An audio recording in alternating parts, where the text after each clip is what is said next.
Okay dear students, तो आज हम इस वीडियो में बात करेंगे class 9th exercise 1.5 NCERT question number 1। Classify the following as rationals और इरेशनल्स। क्या जो यहाँ पे आपके सामने पार्ट्स दिए गए हैं, क्या ये रैशनल नंबर्स हैं या ये इरेशनल नंबर्स हैं? तो 2 माइनस स्क्वायर रूट ऑफ 5 ये हमें देखना है रैशनल है कि इरेशनल है। 3 plus square root of 23 minus square root of 23 ये हमें देखना है रैशनल है कि इरेशनल है। इसी तरीके से ये भी हमें चेक करना है, ये भी और ये भी।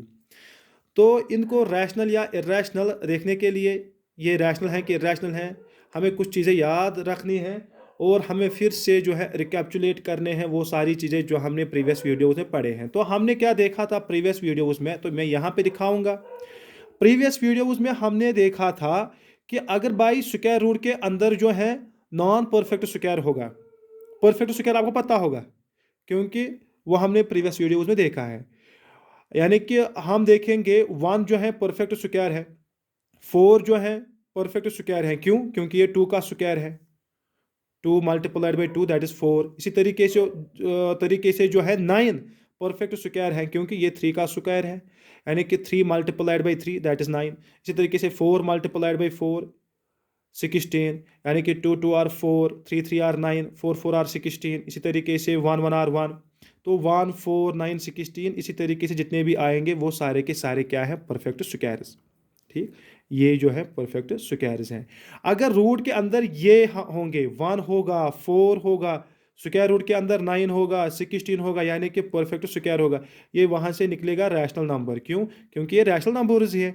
Square root of 1 is 1, square root of 4 जो है वो है 2, स्क्वायर रूट ऑफ 9 जो है वो है 3, स्क्वायर रूट ऑफ 16 जो है वो है 4 एंड सो ऑन। लेकिन अगर अब स्क्वायर रूट के अंदर जो है नॉन परफेक्ट होंगे, यानी कि 1 जो है परफेक्ट स्क्वायर है, जो 2 है वो नॉन परफेक्ट स्क्वायर है, जो 3 है वो नॉन परफेक्ट स्क्वायर है, 4 जो है वो परफेक्ट है, 5 जो है वो नॉन परफेक्ट है, 6 जो है नॉन परफेक्ट है, 7 जो है नॉन परफेक्ट है, इसी तरह के 8 जो है नॉन परफेक्ट स्क्वायर है, 9 जो है परफेक्ट है। 9 अगर स्क्वायर के अंदर होगा तो वो रैशनल नंबर है। इसी तरीके से आपको चेक करने, ये सारे के सारे जो है non square root of non perfect squares, तो ये होते हैं इरेशनल नंबर्स। याद रखिएगा, ये सारे के सारे होते हैं इरेशनल नंबर्स। अब यहाँ पे हम देखेंगे, और ये तो एक चीज़ आपको याद रखनी है, और दूसरी चीज़ जो आपको याद रखनी, याद रखिएगा, अगर आपके पास होगा रैशनल और रैशनल नंबर प्लस आप करोगे, रैशनल नंबर जो है आपके पास होगा और प्लस आप करोगे इरेशनल नंबर। याद रखिएगा, rational number plus irrational plus irrational number, तो आपका जो आंसर आएगा वो आएगा इरेशनल। याद रखिएगा। इसी तरीके से आप अगर जो है आपके पास अगर जो है रैशनल, यानी कि सब्ट्रैक्शन करोगे किसका? Rational minus irrational. याद रखिएगा, रैशनल माइनस इरेशनल, तब भी आपको मिलेगा इरेशनल, तब भी आपको मिलेगा इरेशनल। इसी तरीके से आपको देखना है, अगर आप क्या करोगे, अगर आप रैशनल मल्टीप्लाइड करोगे इरेशनल, तब भी आपको मिलेगा इरेशनल। लेकिन सिर्फ आपको यहाँ पे एक चीज़ जो है दिमाग में रखनी है, यहाँ पे जो रैशनल होगा जीरो नहीं होना चाहिए, जीरो के बगैर कोई भी रैशनल इस केस में। क्योंकि अगर जीरो होगा तो zero into anything will be zero, और जीरो जो है वो रैशनल है, उस केस में वो रैशनल नहीं रहेगा। तो यहाँ पे नॉन जीरो रैशनल है। ठीक है, तो यहाँ पे मैं लिखूंगा non zero rational. Non zero rational means zero नहीं होना चाहिए। इसी तरीके से अगर आपके पास होगा रैशनल और divide by irrational, divide by irrational, वो भी आएगा इरेशनल। चारों केसेस में आपको रिजल्ट जो आएगा, result number will be irrational number. लेकिन याद रखिएगा, यहाँ पे भी ये जो रैशनल होगा ये होना चाहिए नॉन ज़ीरो, ये होना चाहिए नॉन जीरो रैशनल, यानी कि जीरो नहीं होना चाहिए। ना इस केस में रैशनल आपको जीरो लेना है, ना इस केस में आपको रैशनल जो है जीरो लेना है। तो फिर अगर आप करोगे रैशनल इंटू इरेशनल, इरेशनल, इसी तरीके से non zero rational divided by irrational, irrational. अब यहाँ पे इनकी पोजीशन आप चेंज कर सकते हो, इरेशनल प्लस रैशनल वो भी आएगा इरेशनल, इरेशनल माइनस रैशनल वो भी आएगा इरेशनल, इस तरीके से irrational into non zero rational वो भी आएगा इरेशनल, और irrational divided by non zero rational वो भी आएगा आपके पास इरेशनल। तो अब हम ये जो है क्वेश्चन नंबर 1 इजीली कर सकते हैं। पार्ट फर्स्ट आप यहाँ पे देख सकते हैं ना, तो यहाँ पे पार्ट फर्स्ट है 2 माइनस स्क्वायर रूट ऑफ 5। अब ये क्या है आपके पास भाई, ये हमारे पास है रैशनल, और ये क्या है हमारे पास स्क्वायर रूट ऑफ 5, ये हमारे पास है इरेशनल। अभी अभी हमने देखा है कि स्क्वायर रूट के अंदर अगर होगा नॉन परफेक्ट नंबर यानी कि नॉन परफेक्ट स्क्वायर, वो होगा इरेशनल नंबर, और इन दोनों का सब्ट्रैक्शन जो है वो क्या होगा, इरेशनल। तो आपको पहले पार्ट में क्या लिखना है, सीधे आपको बताना है भाई ये जो है इरेशनल नंबर है। इसी तरीके से आपको ये जो है थोड़ा सा सॉल्व करना पड़ेगा पहले।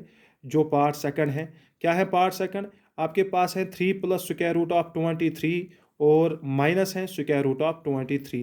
तो क्या करोगे, 3 plus square root of 23 minus square root of 23। तो यहाँ पे ये और ये कैंसिल करके आपको मिलेगा 3, और आपको पता है 3 जो है रैशनल। कभी कभी किसी केसेस में आपको सिंपलिफिकेशन करके रैशनल मिलेगा, यहाँ पे देखना। इसी तरीके से यहाँ पे √2 √7 divide by 7 √7, square root of 7 और स्क्वायर रूट ऑफ 7 कैंसिल हो जाएगा। तो यहाँ पे क्या बचेगा, यहाँ बचेगा 2/7, और हमें पता है भाई 2/7 जो है वो क्या है, वो रैशनल है। यहाँ पे है 1/√2, 1 जो है वो हमारे पास है रैशनल, और स्क्वायर रूट ऑफ 2 जो है हमारे पास है इरेशनल। हमने अभी देखा non zero rational divided by irrational, वो इरेशनल है। तो आप कह सकते हो भाई ये जो है ये भी इरेशनल है। इसी तरीके से अब यहाँ पे जो है 2π है। तो जो फिफ्थ पार्ट हमारे पास है, ये हमारे पास है 2π। अगर हम 2π के बारे में देखेंगे तो सबसे पहले आप याद रखिएगा जो 2 है वो रैशनल है, वो हमें पता है, लेकिन पाई जो है वो हमारे पास इरेशनल नंबर होता है। ये याद रखिएगा, पाई जो है ये इरेशनल है, पाई जो है ये इरेशनल है। अब सवाल है सर पाई इरेशनल क्यों है। इसके लिए मैं आपको बता दूंगा कि हम अगले वीडियो में देखेंगे why pi is irrational, how pi is irrational, and इसका जो बैकग्राउंड है पाई का, ये कहाँ से आया है, इसका नाम पाई जो है क्यों है, और पाई को हम 22 डिवाइडेड बाई 7 के बराबर क्यों लेते हैं, यानी कि उसके अप्रॉक्सीमेट वैल्यू को 22/7 क्यों लेते हैं, एंड सो ऑन। तो इसके बारे में हम अगले वीडियो में देखेंगे। तो फिलहाल के लिए याद रखिएगा 2 इज़ रैशनल, और जो पाई है भाई वो इरेशनल है। अभी अभी हमने देखा non zero rational into irrational, और ये जो होगा ये होगा इरेशनल।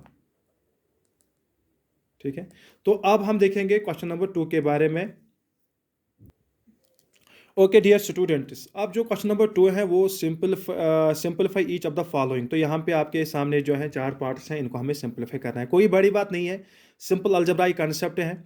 यहाँ पे इन दोनों को हम कैसे जो है एक दूसरे के साथ मल्टीप्लाई करेंगे और प्रोडक्ट क्या निकलेगा हमें, ये बहुत सिंपल है। लेकिन मैं चाहता हूँ कि इस क्वेश्चन से पहले आप 2 कंसेप्ट हैं छोटे छोटे, वो आप समझ लें। देखिए सबसे पहले हम देखेंगे रैशनलाइजिंग फैक्टर क्या होता है। ठीक है, रैशनलाइजिंग फैक्टर,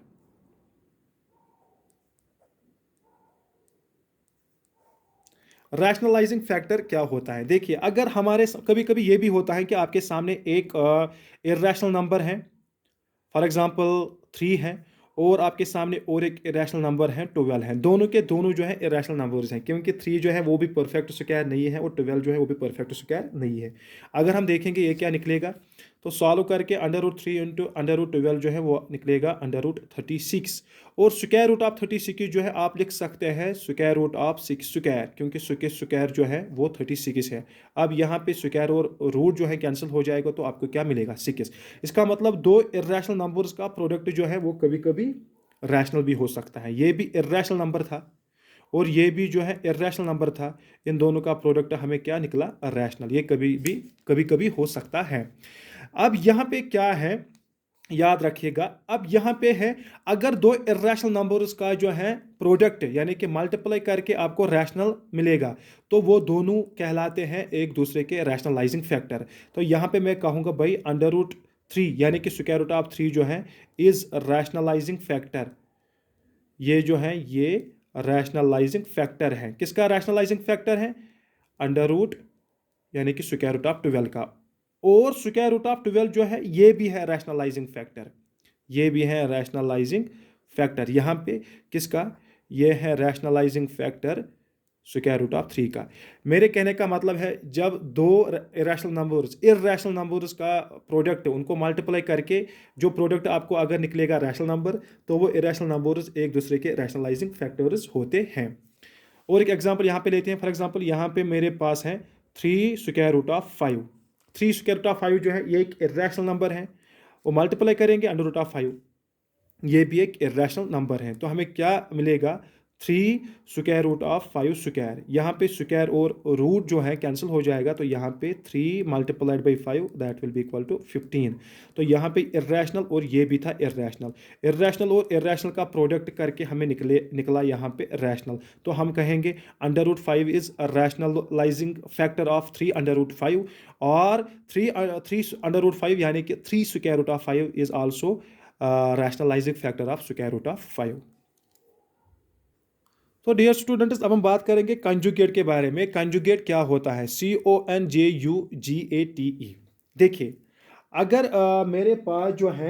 मेरे पास दो रैशनल नंबर्स हैं, याद रखिएगा, ठीक है। मैं दो रैशनल नंबर्स उठाता हूं यहाँ पे, फॉर एग्जांपल मैं यहाँ पे ए और बी जो है दो रैशनल नंबर्स उठाता हूँ। ये भी मैंने क्या उठाया यहाँ पे, रैशनल, और ये भी मैंने यहाँ पे लिया है रैशनल। ये दो रैशनल नंबर्स मैंने लिए हैं। तो यहाँ पे, लेकिन ये रैशनल नंबर्स हैं, ठीक है, लेकिन नॉन परफेक्ट स्क्वायर्स, ठीक है, नॉन परफेक्ट स्क्वायर्स, यानी कि परफेक्ट स्क्वायर नहीं है। ये भी नॉन परफेक्ट स्क्वायर है, तो ये भी जो है नॉट परफेक्ट स्क्वायर है, याद रखिएगा। अगर हम दो नंबर्स उठाएंगे जो कि नॉन परफेक्ट स्क्वायर्स होंगे, यानी कि नॉट परफेक्ट स्क्वायर्स होंगे, तो ये जो है स्क्वायर रूट ऑफ ए, तो ये बन जाएगा। सीधी सी बात है, हमने भी देखा, अगर रूट के अंदर नॉट परफेक्ट स्क्वायर होगा तो वो होता है इरेशनल नंबर। तो अंडर रूट ए जो है ये भी इरेशनल होगा, और अंडर रूट बी जो है ये भी इरेशनल होगा, और इन दोनों का सम जो है वो भी इरेशनल होगा। ये सारा का सारा जो है, ये सारा का सारा जो है ये इरेशनल है, ठीक। अगर आपके पास ये दो नंबर्स हैं, रैशनल नंबर्स ए और बी मैंने यहाँ पे लिया है, और नॉट परफेक्ट स्क्वायर्स हैं, तो अंडर रूट ए प्लस अंडर रूट बी जो है ये इरेशनल होगा, और अंडर रूट ए यानी कि square root of A minus square root of B, ये भी क्या होगा, ये भी होगा इरेशनल। ये दोनों के दोनों इरेशनल्स हैं, ठीक है। ये भी ऊपर का जो है इरेशनल है, ये भी इरेशनल है, लेकिन इन दोनों के बीच में एक रिश्ता है। ये दोनों एक दूसरे के क्या लगते हैं, ये दोनों एक दूसरे के जो है कंजुगेट लगते हैं। समझा रही बात, मेरे कहने का मतलब है अंडर रूट ए यानी कि square root of A square root of B is conjugate, किसका कंजुगेट होगा, is conjugate of square root of A minus square root of B, and vice versa. कहने का मतलब होता है square root of A minus square root of B, ये भी होगा कंजुगेट। किसका कंजुगेट होगा, square root of A conjugate of square root of A, ठीक है, plus square root of B, यानी कि ये इसका कंजुगेट होगा, ये इसका कंजुगेट होगा। ये आप याद रखिएगा। ओके डियर स्टूडेंट्स, अब हम क्वेश्चन नंबर 2 पे आएंगे। वो बहुत ज़्यादा आसान है, ज़्यादा मुश्किल नहीं है। तो पहला पार्ट जो हमारा था वो क्या था, वो था हमारा 3 plus square root of 3 multiplied by 2 plus square root of 2। तो हमें ये जो है सिंपलीफाई करना है। तो यहाँ पे आपको क्या करना है, आपको डिस्ट्रीब्यूटिव प्रॉपर्टी जो आपने छोटे क्लासेस में पढ़ा है वहाँ पे अप्लाई करना है। तो 3 को मल्टीप्लाई करेंगे पहले इसके साथ भी और इसके साथ भी, और जब 3 का काम हो जाएगा फिर स्क्वायर रूट ऑफ 3 को मल्टीप्लाई करेंगे इसके साथ और फिर इसके साथ भी। ये यहाँ पे हमें करना है। 3 इंटू 2 जो है वो आएगा 6 plus 3 multiplied by under root 2, तो वो रहेगा 3 अंडर रूट 2 यानी कि 3 स्क्वायर रूट ऑफ 2। उसके बाद plus square root of 3 into 2 वो आएगा प्लस 2 स्क्वायर रूट ऑफ 3, और इसी तरीके से plus square root of 3 multiplied by plus square root of 2, तो वो आ जाएगा plus square root of 3 two are 6, याद रखिएगा। तो बस इतना ही आपको इसमें करना है। ऐसे ही आपको सारे पार्ट्स करने हैं। मुझे उम्मीद है कि आप वो खुद अब कर सकते हो। लेकिन यहाँ पे एक चीज़ याद रखिएगा, हम हमेशा ये क्यों करते हैं, अगर आप हमारे पास होगा अंडर रूट ऑफ ए और हमारे पास होता है अंडर रूट ऑफ बी, ये हम क्यों लेते हैं under root of A into B. हम एक ही जो स्क्वायर रूट हैं वो कैसे ले सकते हैं, ये एक्चुअली है लॉ ऑफ एक्सपोनेंट। ये आप याद रखिएगा मेहरबानी करके। देखिए, स्क्वायर रूट ऑफ ए का मतलब होता है, जो हमने पहले भी आपको बताया पिछले वीडियोस में, प्रीवियस वीडियोस में, स्क्वायर रूट का मतलब होता है यहाँ पे पावर 1/2। तो यहाँ पे भी स्क्वायर रूट ऑफ बी का मतलब होगा बी पावर 1/2। अगर हम यहाँ पे अप्लाई करेंगे लॉ ऑफ एक्सपोनेंट, यहाँ पे पावर सेम है तो जो बेसिस हैं वो हो जाएंगे मल्टीप्लाई, यानी कि लॉ ऑफ एक्सपोनेंट के हिसाब से ये बन जाएगा ए इंटू बी, और पावर जो है वो सेम रहेगा, पावर 1/2। तो a इंटू बी जो हम ऐसे ही रखेंगे और इस पावर रूट के बदले जो है ये जो पावर 1/2 इसके बदले हम रूट लेते हैं। इसीलिए हम क्या करते हैं, अगर हमारे पास होगा √2 इंटू √3, हम ऐसे ही रखते हैं एक ही रूट, 2 इंटू 3 करते हैं तो वो क्या आता है 2 3 आर 6। तो ये एक ही रूट कैसे रख सकते हैं, it is because of law of exponent. Okay students, तो अगले वीडियो में हम कुछ और जो है एक इंटरेस्टिंग टॉपिक है पाई के बारे में हम देखेंगे, और भी दो जो है इसमें इंपॉर्टेंट क्वेश्चन है उनके बारे में देखेंगे। तो अगले वीडियो में मिलते हैं, तो तब तक के लिए अल्लाह हाफिज़।